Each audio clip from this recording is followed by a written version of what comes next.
Hello student class 12 West Bengal board, welcome to my channel Focus Edu Center. আমি তোমাদের পোয়েট্রির MCQ কোশ্চেনগুলো করাচ্ছি। তার মধ্যে আওয়ার ক্যাজুয়ালিটি এটা তরু দত্তের লেখা পার্ট 1-2 ছেড়ে দিয়েছি, পার্ট 1-2 করে দিয়েছি, আর পার্ট 3টা করাচ্ছি। 25 নম্বর প্রশ্ন দেখো, the poet looks the tree from casement at dawn. সকাল ভোরবেলা দেখে। এটা উত্তরটা পিঙ্ক কালার দিয়ে করা আছে, আর রেড কালার দিয়ে প্রশ্নর ইম্পর্টেন্ট অংশটা প্রশ্ন রেড কালার দিয়ে করা আছে, উত্তরটা করা আছে পিঙ্ক কালার দিয়ে। লাইকে দেখো প্রশ্নটা পরে, like a huge python winding round and round, উত্তরটা হবে সিমিলি।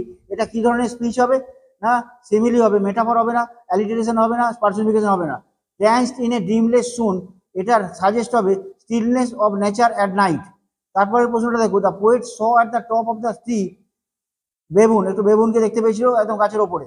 তারপরের প্রশ্নটা দেখো, the A baboon sits statue like suggest role on the tree of wild life, stillness of the morning, mysterious sun all. মানে গ্রিন দিয়ে করা আছে, মানে সব উত্তরগুলোই কারেক্ট উত্তর। যেমন role of the tree on wild life হবে, স্টিলনেস অফ দ্য মর্নিং হবে, মিস্ট্রিয়াস সান হবে, সব উত্তরগুলি কারেক্ট উত্তর। তাহলে অপশন অল হবে। Slumbered in the cave water with, এটা সাজেস্ট করছে কি না মেথিক্যাল ওয়াটার ইজ রেস্টিং, এটা হবে কারেক্ট উত্তর। তারপরে প্রশ্নটা দেখো, hoar tree minded by old and respected tree, old and respected tree pink colour দিয়ে করা আছে, এটা কারেক্ট উত্তর হবে। হোরটা মেন ইম্পর্টেন্ট অংশটা, হোর রেড কালার দিয়ে করা আছে প্রশ্ন। তারপরের প্রশ্নটা হচ্ছে, what does the poet hope the casualty, এটার উত্তর হবে immortalise the tree and cherish childhood.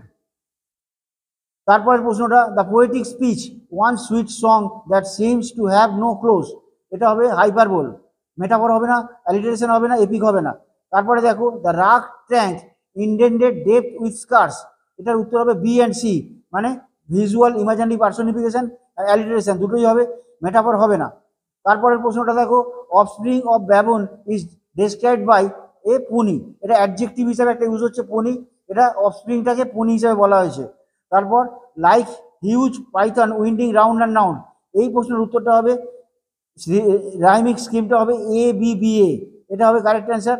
তারপরে হবে কি 37, sweet companions refers to poets, neighbours, siblings, friends, brothers, siblings হবে কারেক্ট উত্তর। কারেক্ট উত্তরটা তোমরা দেখবে আবার পিঙ্ক কালার দিয়ে বড় বোল্ড লেটারে করা আছে, উত্তরটা সিবলিংস, তাহলে সুইট কম্পেনিয়ন হবে siblings. Thank you very much for watching.